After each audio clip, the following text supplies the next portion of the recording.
Hey guys, it's Fred coming at you live early in the morning. You know, this is happening more and more often. Police went to the wrong house, shot a man. We have a case like that in London, Kentucky, right here in Kentucky that's happened. It still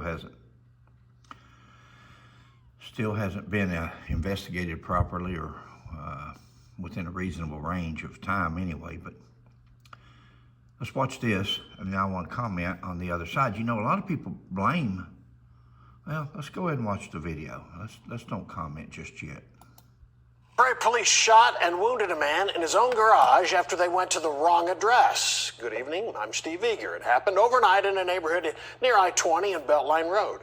Fox 4's Vanya Castillo spoke to the man who was shot. Vanya. Yeah, police admit they went to the wrong house, but it doesn't change the fact that they shot a man who says he believed he was protecting his house from criminals.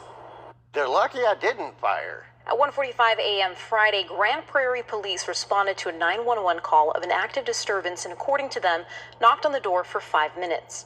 What I saw as the garage door opened, I saw 2 pairs of legs.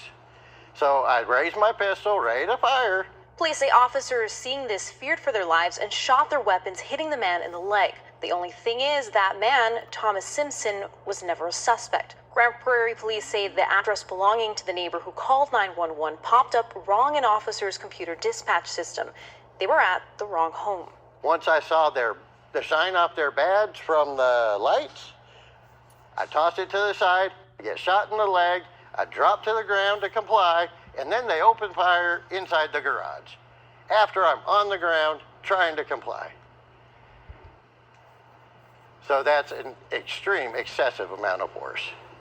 When they're at the wrong address. Police say shortly before the encounter, they knocked on the door for 5 minutes in a well-lit area. Simpson said he was all... Look at the height of that bullet. That's not a leg shot right there. Who followed up with the next round was going for the head. That's a head shot. Already alerted because his dogs were barking, and says officers never identified themselves. Because I would have never raised my pistol if they would have identified themselves police or Grand Prairie police. Obviously, I'm not going to raise my gun to a cop. But I didn't know. Simpson says police forced him to drag himself down his driveway and handcuffed him and everyone inside his house. Even my children, 13-year-old and 16-year-old, had to sit in the back of a cop car in handcuffs for 4 hours while I was at the hospital till I could come back here. There's no way that is standard procedure. This family is now demanding answers. Say, saw their daddy get shot. We're going to talk to lawyers and go after everybody responsible for it. They need to pay. They need to learn there's consequences to their actions. For now, Simon is at home recovering.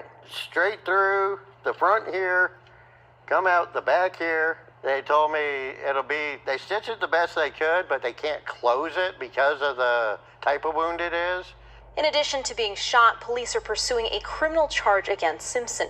They're referring a case of aggravated assault with a deadly weapon against a peace officer to the Dallas County District Attorney. Aggravated assault against a police officer. Can you imagine that? You go to the wrong house, you shoot a man. Now, guys, hopefully, of course, the prosecutor's smarter than this and throws that out. They should be sued again just for malicious prosecution, trying to intimidate this fella because of a mistake that they made. Thank the Lord.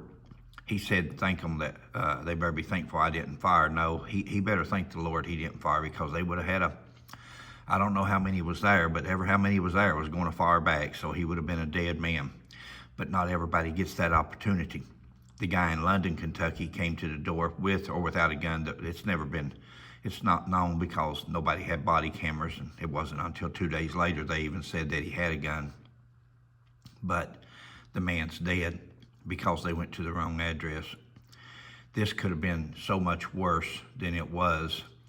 And like he said, threw the gun down and hit the deck, but they still opened fire.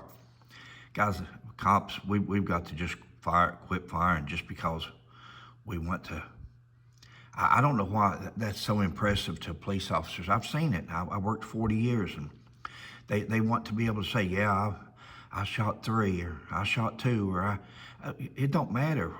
I'd rather say I spent 40 years in a career and never had to shoot one. Justified in as many as 8, but never shot one. That's the trophy. Why does a person think it adds to their badge of courage if they've had to shoot somebody? Imagine shooting this man here in this case and him totally innocent of anything. They went to the wrong address. Now, is that this police officer's fault? You know, you've got supervisors, you've got chiefs, you've got assistant chiefs, sheriffs, commissioners, detectives. Everyone who got that warrant and done this research is at fault here. This is negligence and carelessness on his part. He's the one that these other officers are following. They're expecting because he's in the position that he's in that, well, surely he knows what he's talking about. Surely we're at the right house. So the officer that done the firing in this case thought that he was being greeted by a man with a gun, a bad guy. That's not his fault for returning fire. Now, once he laid his gun down and hit the deck, that's all these other guys, because dead men don't talk. Had they killed him, they could have said, just like they have in the Doug Harless case in Kentucky, they could have said, well, he pointed the gun at us and just kept holding it there. We thought he was going to shoot, so we kept on firing. This is so uncalled for and so outrageous of police conduct to be getting the wrong addresses. We didn't do this back in the 70s, and we didn't have computers and all the things that you've got today. Attorney's office. Simpson's also in the middle of a move. I'm getting a little bit of a limp. Everyone's making me rest. And I'm like, well, we gotta move, man. We got stuff to do. Let me do my job. While hoping the Grand Prairie Police is held accountable. A slight inconvenience, I'm looking at it. I'm trying to be positive about it. There has to be something positive to come out of it. Hopefully, they'll follow their police procedures in the future, because from what it appears, a lot of the actual procedures were skipped. Now, we have reached out to the Grand Prairie Police to see if they did verify themselves verbally, but we have not heard back. Back to you. All right, Vanya, we'll see that charge comes with a 99-year potential sentence, so we'll... Guys, thanks for joining me. I just thought that was an interesting case. We've got to do better as police officers. We've just got to. There's just no... Catch you on the next one.